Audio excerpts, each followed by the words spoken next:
почитувани представници на медиумите, почитувани граѓани.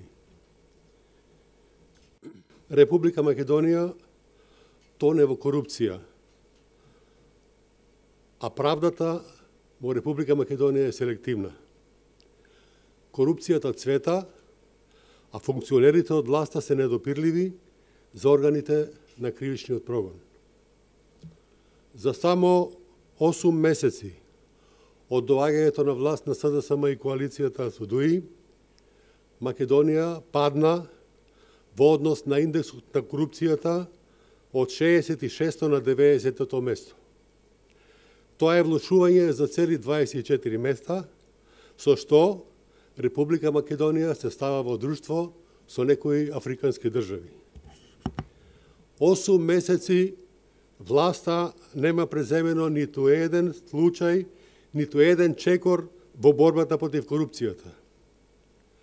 Најавата на Зоран Заев дека 20 членови на владата се осомничени за корупција остана само фрлена мамка во јавноста без реална завршница. Повеќе од 3 месеци нема никаква трага во врска со наводната истрага, а граѓаните се сомневаат во искреноста и вистинитоста на изјавата на Зоран Заев. Сомнежите не завршуваат само тука. Во екот на преговорите со Република Грција за името на државата, фирмата на подпредседателот на владата Коча Анѓушев одеднаш стана предмет на интерес на грчкото електростопанство, и тоа само за неколку дена откако Коча Анѓушев изјави дека за него е прифатливо името Нова Македонија, Горна или Северна Македонија. Граѓаните на Република Македонија се сериозно загрижени и се прашуваат дали евентуалната разлика помеѓу реалната и продажната цена на фирмата е можеби надоместок за туркање на интересите на Грција во спорот. И додека се одбиваат големите игри, народот пати.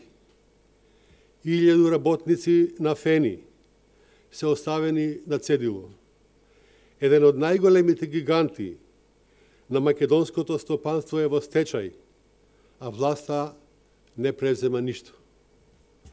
Корупцијата и сомнителното работење стана заштитен знак на владата на Социјалдемократскиот сојуз.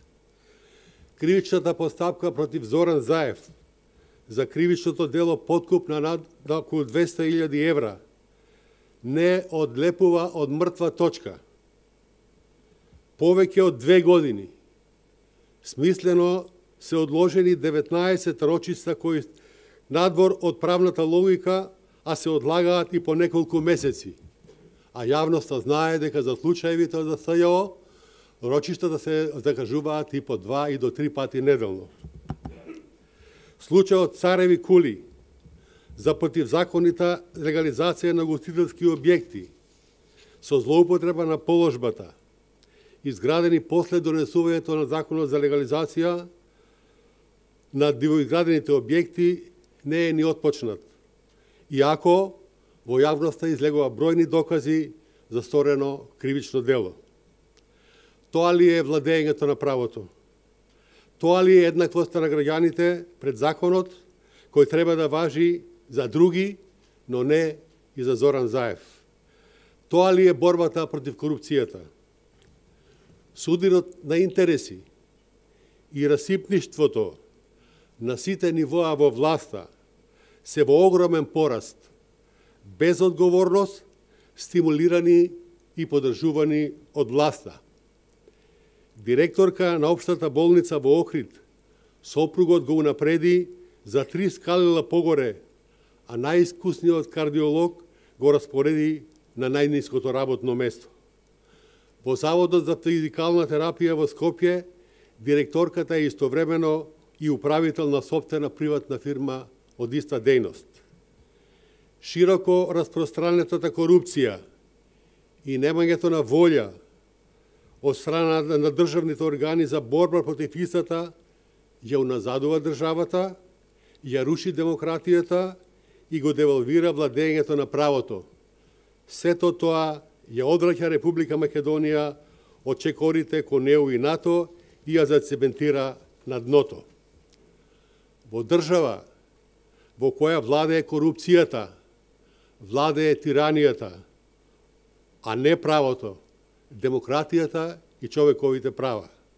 Во таква држава нема просперитет. Ова ли е враќање на слободата и животот? Ви благодарам на вниманието.